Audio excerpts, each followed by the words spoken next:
할렐루야. 오늘도 저녁 시간까지 은혜의 자리, 예배의 자리를 사모하시는 성도님들께 주님이 예비하신 놀라운 은혜와 영광을 주실 줄로 믿습니다. 고등학교 1학년이었습니다. 처음으로 학교에 등교를 하고 처음으로 수업을 받던 날이 생각이 납니다. 처음으로 학교에 가서 자리에 앉았습니다. 자리에 앉아서 제 옆에 앉은 짝꿍인 친구와 짧게 인사를 나누었죠. 짝꿍도 고등학교 사춘기 청소년들이 다 의뢰 그렇듯이 처음 저를 보며 굉장히 어색해하는 것을 느끼게 되었습니다. 저와 짧게 인사를 한 뒤에 짝꿍이 어색한지 갑자기 가방에서 주섬주섬 책을 꺼냈습니다. 저는 그 책이 아직도 기억이 납니다. 초록 색깔 표지에 황금색 글씨로 쓰여져 있는 책이었습니다. 제목이 수학의 정석이라는 책이었습니다. 네, 당시에 제가 썼던 수학의 정석이라는 책이 저렇게 생긴 책이었는데요. 제가 그 책을 보고 굉장히 충격을 받았습니다. 야, 고등학교 가면 이런 거 봐야 되는구나 싶어서 집에 가서 용돈을 받아 서점에 갔습니다. 가서 이 수학의 정석을 샀습니다. 이 수학의 정석을 사고 난 뒤에 집에 오는 길에 이런 마음이 들었습니다. 야, 이제 수학 너를 정복해 보겠어. 이런 마음이 딱 들었습니다. 수학을 이길 수 있을 것 같은 그런 마음. 그러고 집에 와서 딱 책을 펼쳤습니다. 수학의 정석을 펼치니까 지금은 어떻게 편집이 되어 있는지 모르겠지만 과거에는 이렇게 편집이 되어 있었습니다. 위에 문제가 나와 있고 아래에 문제에 대한 풀이가 쓰여져 있었습니다. 제가 이 풀이를 보면서 수학 문제를 푸니까 수학 문제가 너무 쉬운 거예요. 지금 제가 자료를 찾으면서 이 문제를 봤는데 뭘 하는지 잘 모르겠습니다. 근데 그 당시에는 제가 이 문제를 굉장히 쉽게 풀었던 기억이 납니다. 이 아래에 있는 풀이를 보니까 너무도 쉽게 풀었습니다. 그러면서 한 번 더 속으로 생각했습니다. 수학, 너를 정복해 보겠어. 이런 마음을 딱 가지게 되었습니다.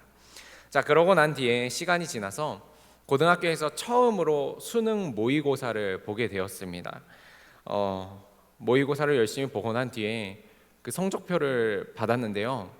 저는 굉장히 충격을 받았습니다. 야, 큰일 났다 라는 생각이 들어서 그 성적표를 집에 가져오지 않고 몰래 불태웠습니다. 어머니는 아직도 그때 성적표가 나왔다라는 사실을 모르십니다. 나중에 곰곰이 생각해 봤습니다. 대체 왜 수학이 쉽다고 생각했을까? 이유는 하나였습니다. 뭐였냐면 문제 밑에 풀이와 정답이 있었기 때문이다. 이후에 짧은 기간이지만 살면서 그런 생각이 들었습니다. 야, 내 삶에도 풀이가 있으면 좋겠다. 내 삶에도 해답지라는 게 있으면 좋겠다. 어렵고 힘든 그 순간에 내가 시험을 당하고 환난을 경험하고 넘어지고 좌절할 것 같을 때, 어디에 답이 있는지도 모를 것 같을 때 답을 알려주는 풀이와 해설집이 있으면 좋겠다. 저는 오늘 여러분과 우리의 인생의 모든 풀이와 해답이 있음을 함께 나누고자 합니다. 하나님은 우리의 삶에서 어려움이 있고 고난이 있을 때 그 어려움과 고난과 시험을 잘 풀어가도록 인생 풀이집을 주셨습니다. 무엇이냐면 바로 말씀입니다. 오늘 우리가 읽은 본문은요, 예수님이 광야에서 이 마귀에게 시험을 받으시는 장면입니다. 예수님은 오늘 마귀에게 세 가지 시험을 받습니다. 우리가 알다시피 마귀가 예수님을 시험한 각 내용의 시험들은요, 예수님을 육적으로, 심적으로, 영적으로 흔드는 시험들이었습니다. 이 시험의 내용들을 보면서 저는 분명하게 이야기할 수 있는데요, 저라면 하나도 통과하지 못했을 시험이다 라는 생각이 듭니다. 그만큼 이 시험은 어려운 시험이었고 유혹적인 것이었습니다. 그러나 우리 주 예수 그리스도께서는 이 시험을 능히 이기게 되십니다. 오늘 우리가 초점을 좀 맞추고자 하는 부분은요, 예수님이 어떻게 시험을 이기셨는가, 이 부분입니다.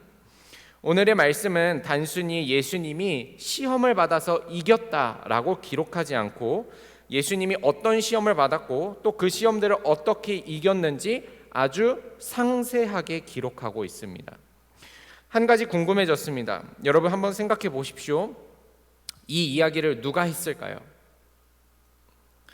오늘 성경은 예수님이 광야에서 40일 동안 금식하는 가운데 시험을 받았다라고 이야기를 하고 있죠.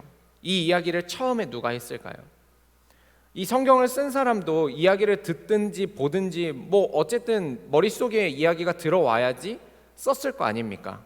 그러면 이 처음의 이야기를 대체 누가 했을까? 오늘 이야기는 예수님이 마귀에게 시험을 받으셨다는 이야기죠. 아직 예수님은 제자들을 모으지 않았습니다. 어떤 사역도 하지 않으셨습니다. 세례 요한에게 세례를 받고 광야로 곧장 가셔서 마귀에게 시험을 받으시는 거였습니다. 다시 말하면 이 이야기는요, 딱 세 명만 알고 있습니다. 예수님, 하나님, 마귀. 그런데 이 이야기가 성경에 쓰여져 있습니다. 대체 누가 이 이야기를 한 것일까? 맞습니다. 어느 날 예수님이 제자들에게 이 이야기를 해주신 것이죠. 마귀가 와가지고 내가 이렇게 졌다고 이야기하진 않았을 거 아닙니까? 제자들은요, 예수님이 하신 이야기를 받아 적어서 성경에 기록한 것입니다. 그런데 보면 그 기록이 아주 상세합니다. 굉장히 상세하게 적혀 있어요. 이 말은 예수님이 이 이야기를 하실 때 굉장히 자세하게 해줬다라는 이야기이지요. 예수님이 어떤 시험을 받았고 예수님이 어떻게 이기셨는지에 대해서 분명하게 이야기를 해주셨다는 겁니다. 예수님은 왜 이 이야기를 상세하게 하셨을까? 대체 왜 이렇게 자세하게 하셨을까? 실제로 이 다음에 나타나는 이야기들을 보면요, 이후에도 예수님은 마귀들을 쫓아내시는데 아주 간단하게 쫓아내십니다. 성경도 막 심각하게 쓰여져 있지 않아요. 몇 월 며칠에 예수님이 기도를 하셨다, 몇 월 며칠에 예수님이 그를 붙잡았다, 이런 이야기가 다 쓰여져 있지 않고 그냥 말 한마디로 귀신을 쫓아버리십니다. 누가복음 4장 35절에 보면 예수께서 꾸짖어 이르시되 잠잠하고 그 사람에게서 나오라 하시니 귀신이 그 사람을 무리 중에 넘어뜨리고 나오되 그 사람은 상하지 아니한지라. 이 이야기 바로 뒤에 나오는 첫 번째로 귀신을 내쫓으시는 이야기인데 예수님이 그냥 말 한마디로 쫓아버리셨다, 이렇게 쓰여져만 있습니다. 그런데 오늘의 본문에는 예수님이 마귀의 시험을 받으셨다는 이야기를 굉장히 상세하고 있습니다. 굉장히 자세하게 하고 있죠. 또 제자들은 이 이야기를 아주 세밀하게 적어 놓았습니다. 대체 왜 이러셨을까? 여기에는 분명한 이유가 있습니다. 그것은 예수님이 마귀를 이기신 방법을 잘 보고 배워서 너희 성도들도 마귀의 시험과 환난과 고난을 받을 때 이겨내어라. 그렇습니다. 예수님은 우리가 시험과 환난을 당할 것을 분명하게 알고 계셨습니다. 우리 중에 그 누구도 쉬운 인생을 살지 못한다라는 것을 분명하게 알고 계셨습니다. 그래서 예수님은 우리가 어떻게 살아야 하는지, 또 어떻게 시험을 이겨야 하는지 알려주셨습니다. 그렇다면 오늘 예수님이 마귀의 시험을 이기신 방법은 무엇인가? 또 우리가 살아가면서 겪는 고난과 시험과 환난을 이길 수 있는 방법은 무엇일까? 오늘 예수님은 마귀의 시험을 3번 받으셨습니다. 그런데 그 3번 모두 시험을 이기는 방법이 똑같습니다. 무엇입니까? 바로 기록입니다. 누가복음 4장 4절의 말씀에 예수께서 대답하시되 기록된 바 사람이 떡으로만 살 것이 아니라 하였느니라. 누가복음 4장 8절의 말씀에 예수께서 대답하여 이르시되 기록된 바 주 너희 하나님께 경배하고 다만 그를 섬기라 하였느니라. 누가복음 4장 12절에 예수께서 대답하여 이르시되 주 너희 하나님을 시험하지 말라 하였느니라. 예수님은 마귀의 시험을 어떻게 이기셨는가? 기록된 말씀으로 이겼다라는 사실입니다. 예수님은 다른 것으로 마귀의 시험을 이긴 게 아닙니다. 빛의 광선으로 이기신 게 아니고, 불나는 손으로 이기신 게 아니고, 아니면 입에서 터져 나오는 어떤 알 수 없는 말로 이기신 것이 아니라 바로 이미 주신 하나님의 말씀으로 이기셨다라는 사실입니다. 그렇습니다. 말씀입니다. 여러분, 우리가 살아가면서 겪게 되는 고난과 어려움을 이기는 방법은 말씀에 적혀 있다라는 사실입니다. 주님은 이미 우리에게 모든 것을 알려주신 것이기 때문입니다. 오늘 말씀 속에서 예수님이 우리에게 가르쳐 주시는 게 바로 그것입니다. 환난이 있고 어려움이 있느냐? 특별히 악한 사단 마귀로 인하여서 너희 가운데 시험이 있느냐? 말씀으로 이겨내라. 기록된 말씀으로 시험을 이겨내어라. 사랑하는 성도 여러분, 시험이 왜 어려운 줄 아십니까? 시험이 왜 어렵습니까? 답을 모르기 때문에 어렵습니다. 시험이 어려운 이유는 답을 모르니까, 어떻게 해야 할지도 모르고 무엇을 해야 할지도 모르고 언제 해야 할지도 모르니까 어려운 것입니다. 그런데 여러분, 시험이 어렵지 않으려면 어떻게 해야 할까? 답을 알면 시험이 어렵지 않습니다. 답을 모르니까 어려운 것이고 답을 알면 쉬운 것입니다. 여러분들이 시험을 보는데 이미 아는 문제라고 한다면 얼마나 감사하겠습니까? 중학교 1학년 시절 처음으로 이제 중학교에 올라가서 1학년 1학기 중간고사를 보게 되었습니다. 당시만 해도 중간고사, 기말고사를 이제 볼 때마다 한 10과목이 넘는 과목들을 공부해서 시험을 봤었습니다. 근데 어떻게 사람이 이 11과목, 12과목 뭐 이런 거를 다 열심히 공부합니까? 그죠? 그래서 저는 몇 가지 과목을 포기하기로 결정을 했습니다. 그래서 국영수 위주로 공부하고 예체능 과목은 포기하자, 이렇게 포기했습니다. 그렇게 중간고사를 보고 난 뒤에 저는 지금까지도 받은 적이 한 번도 없었던, 인생 살면서 가장 낮은 점수의 성적을 받게 되었습니다. 과목은요, 미술이었고요. 성적은 아직도 기억이 납니다. 32점. 제가 32점을 받고 그 공중전화기로 가서 어머니께 전화를 드렸더니 어머님이 한숨을 쉬시며 어떡하니? 라고 하셨습니다. 중간고사 이후에 미술 시간이 되었습니다. 미술 선생님이 손에 단소를 딱 드시고요, 전부 다 책상 위로 무릎 꿇고 올라가, 이렇게 이야기하시는 거였습니다. 당시만 해도 체벌이 있어서요, 이 선생님이 한 명씩 돌아가면서 너 몇 점 맞았어? 몇 점 맞았습니다. 이러면은 틀린 점수대로 막 때리기 시작하시는 거예요. 허벅지를. 얼마나 맞는 것보다 더 무서운 것은요, 앞에서부터 맞고 올 때의 그 공포와 두려움, 그게 정말 무서웠었습니다. 미술 선생님이 굉장히 화를 내면서 막 때리셨는데, 그러면서 하는 말씀이 잊혀지지가 않았습니다. 뭐였냐면, 문제도 답도 다 알려줬는데 왜 틀리는 거야? 이러면서 막 때리셨었어요. 미술 선생님이요, 분명히 중간고사 전에 너희에게 미술 이론에 대해서 알려줘봤자 어차피 다 까먹고 공부도 안 하니 그냥 문제와 답을 알려주겠다. 그래서 이 문제집을 좀 주셨습니다. 프린트를 해서 다 주시고, 이 중에서 문제 나온다, 이 중에 답을 다 알려주겠다라고 해서 다 알려줬습니다. 그래서 미술 공부를 할 때는 외우기만 하면 됐었습니다.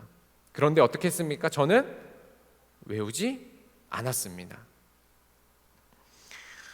여러분, 우리의 신앙생활도 마찬가지입니다. 하나님은 우리에게 모든 시험과 모든 문제에 대한 답을 다 알려주셨습니다. 그것이 바로 하나님의 말씀입니다. 그러면 어떻게 해야 합니까? 말씀을 알기만 하면 됩니다.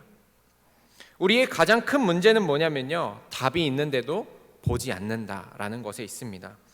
여러분들은 하나님의 말씀에 능력이 있다는 사실을 정말로 믿으십니까? 이 말씀만 있으면 우리가 시험을 당하고 환난을 당할 때 능히 이길 줄로 믿습니까? 우리는 말씀의 능력이 있다고 많이 이야기합니다. 그러면서도요, 말씀을 가까이 하지 않을 때가 너무도 많이 있다는 사실입니다. 특별히 이 말씀을 멀리하게 되는 사람도 있다라는 거예요. 말씀의 능력이 있다고 하면서 정말로 말씀을 믿는 성도는 많이 없는 것이 오늘날의 현실입니다. 그래서 많은 사람들이 많이 말합니다. 성경은, 말씀은 능력이 없어. 그러나 여러분, 성도의 살 길은 말씀에 있는 것입니다. 여러분의 삶에 어려움이 있고 문제가 있고 고난이 있다면 여러분, 말씀을 찾아야 하는 것입니다. 기도도 해야 합니다. 기도할 때 영적으로 민감해집니다. 그러나 기도만 해서는 안 됩니다. 기도와 동시에 말씀을 읽어야지만 합니다. 최근에 읽게 된 책 중에 너무 죽고 싶어서 너무 살고 싶어요 라는 제목의 책이 있습니다. 한 청년이 말 그대로 여자 청년인데 엄친딸로 자랐습니다. 그래서 공부도 잘하고 교회도 열심히 다니고 신앙생활도 얼마나 잘했는지, 심지어는요 대기업에 한 번에 떡하니 붙었습니다. 얼마나 자랑스러웠는지요. 그런데 대기업에 입사해서 열심히 일을 하는데요, 직장 동료들과 갈등을 경험하게 되고 직장에서 따돌림을 당하는 일을 경험하게 됩니다. 이로 인해서 이 청년이 우울증, 정신병 등을 앓게 되고 매일매일 자살을 생각하고 또 계획하기에 이르게 됩니다. 굉장히 안타까운 일이죠. 이 청년이 그런 어려운 상황 가운데서 정말로 은혜로 자기 자신의 삶을 회복해 나아가는 글이 바로 이 너무 죽고 싶어서 너무 살고 싶어요 라는 책인데, 그 청년이 어떻게 회복할 수 있었을까? 그 시작에 무엇이 있었냐면 말씀에 있다는 거예요. 마음이 너무 힘들고 삶이 너무 어려워지니까 말씀을 읽고 고난 가운데 주님을 붙잡기 시작했을 때 그 청년의 삶이 살 길이 열리기 시작했다라고 이야기를 하는 거지요. 여러분, 우리는 어떻습니까? 삶에 문제가 생기면 우리는 말씀보다도 다른 해결책을 찾기 마련입니다. 시험이 찾아오면 이 시험을 해결해야 한다고 말씀을 떠납니다. 우리는요 완전히 거꾸로 말씀을 읽고 있습니다. 우리는 마음이 평안하고 삶에 문제가 좀 없고 바쁘지 않고 어렵지 않을 때, 시간이 남으니까 말씀 좀 읽어볼까? 이렇게 말씀을 읽는다는 거예요. 성경은 마음이 평안할 때 읽는 것이라고 생각합니다. 문제가 생기고 고난이 찾아오면 다른 해결책을 찾아야 한다고 생각합니다. 그게 바로 우리가 성경을 대하는 방식입니다. 저만 해도 그렇습니다. 때때로 좀 바쁘고 마음이 어렵고 이러면 성경이랑 점점 멀어져가는 제 자신을 발견할 때가 있습니다. 조금 편안하고 일이 별로 없어야지 말씀을 읽는다라고 생각하게 되는 것 같습니다. 이게 바로 제가 성경을 대하는 방식이었구나라는 생각이 들었습니다. 그러나 완전히 틀렸습니다. 말씀은요 삶이 어려울 때 제일 먼저 펴서 읽어야지 되는 것입니다. 내가 바빠지고 내가 시험에 들기 시작할 때 제일 먼저 읽어야 되는 게 바로 성경입니다. 말씀은 어둠 가운데 우리의 길을 비추는 빛이기 때문에 그렇습니다. 시편 119편 105절 말씀에 주의 말씀은 내 발의 등이요 내 길의 빛이니이다. 하나님의 말씀이 발의 등이라고 했습니다. 길의 빛이라고 했습니다. 우리가 걸어가는 길이 어둠 가운데 가득할 때 그때가 바로 말씀을 가까이 하고 말씀의 능력과 힘으로 살아야 하는 것입니다. 주님이 우리에게 주신 말씀은 빛의 말씀인 줄로 믿습니다. 여러분들의 삶 가운데 어둠이 있다면 그때 말씀을 읽으십시오. 시험과 환난을 경험하신다면 하나님의 답을 펴는 성도가 되시길 소망합니다.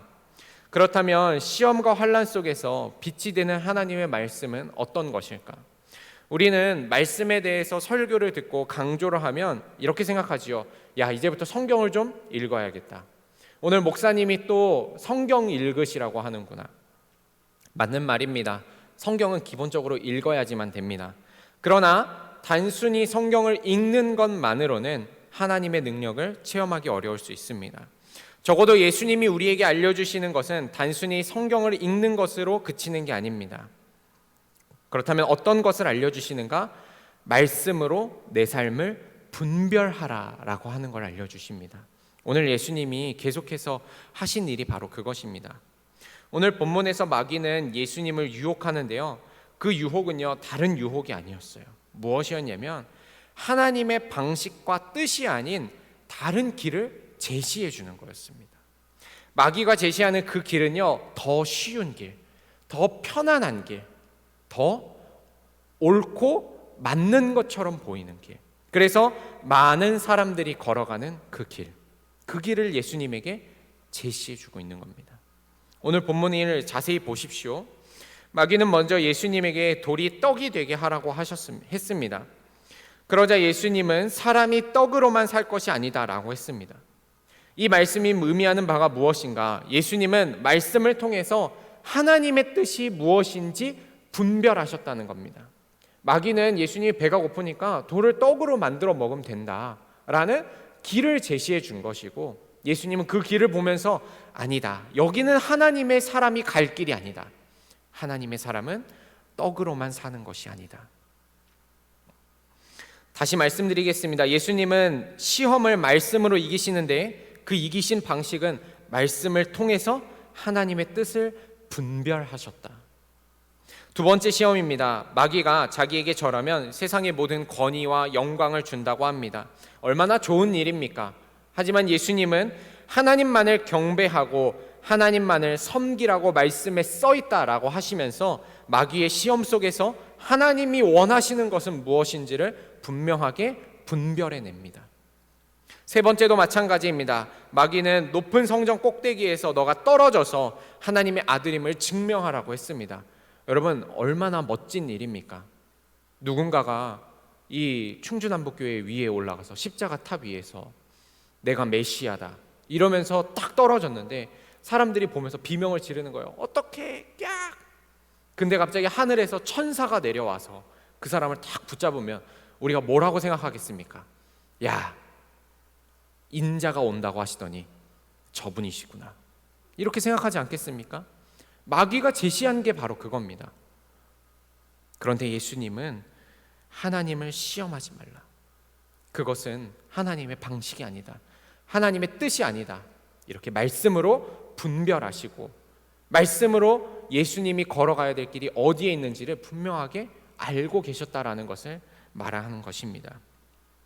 우리는 어떻게 말씀으로 시험을 이길 수 있을까? 말씀으로 하나님의 뜻을 분별할 때 이길 수 있는 것입니다. 말씀으로 여러분들은 하나님의 마음을 분별할 수 있어야만 합니다. 단순히 성경 읽는 것으로는 부족합니다. 그 글자 안에서 담겨 있는 하나님의 마음과 뜻이 내 삶과 부딪혀야지만 됩니다. 그렇게 내 마음에 부딪힌 말씀이 내 삶으로 파고 들어갈 때 시험이 있는 그 상황, 어려움이 있는 그 상황에서 하나님은 내가 어떻게 하길 원하시는가, 이것이 말씀으로 분명해질 때 우리는 말씀으로 시험을 이기게 되는 줄로 믿습니다. 에베소서 6장에서는 우리가 싸워야 할 것이 무엇인지를 분명하게 말해줍니다. 에베소서 6장 12절 말씀에 우리의 씨름은 혈과 육을 상대하는 것이 아니요 통치자들과 권세들과 이 어둠 세상 주관자들과 하늘에 있는 악의 영들을 상대함이라. 그러면서 말합니다. 하나님의 전신갑주를 입으라. 하나님의 전신갑주를 입어라. 그리고 그 전신갑주에 대해서 설명하는데요, 마지막에 뭐라고 말하냐면 에베소서 6장 17절에 구원의 투구와 성령의 검 곧 하나님의 말씀을 가지라. 우리가 가져야 하는 칼이 무엇인가? 하나님의 말씀이라고 하는 것입니다. 여러분, 이 말씀의 검을 사용하십시오. 말씀의 검으로 이 땅 가운데 능력을 나타내십시오. 하나님의 말씀으로 여러분들의 삶 가운데를 향한, 여러분의 삶을 향한 하나님의 뜻을 분별하는 성도가 되십시오. 그때 우리가 말씀으로 시험을 능히 이길 줄로 믿습니다. 사랑하는 성도 여러분, 시험과 환난과 어려움이 여러분의 삶 가운데 있습니까? 여러분들의 삶 가운데 혹시 지금 마귀가 장난치고 있다라는 것이 느껴지십니까? 말씀을 가까이 하십시오. 지금이 여러분들이 그때가 바로 말씀으로 하나님의 뜻을 분별할 때인 줄로 믿습니다. 한 주간 여러분들의 삶 가운데 찾아오는 모든 어려움 가운데 하나님의 뜻을 분별하는 성도가 되시길 소망합니다. 그리고 예수님의 제자처럼, 예수님의 모습처럼 기록되었으되 그 말씀으로 한 주간 승리하며 나아가시는 주님의 귀한 백성 되시기를 소망합니다. 기도하겠습니다.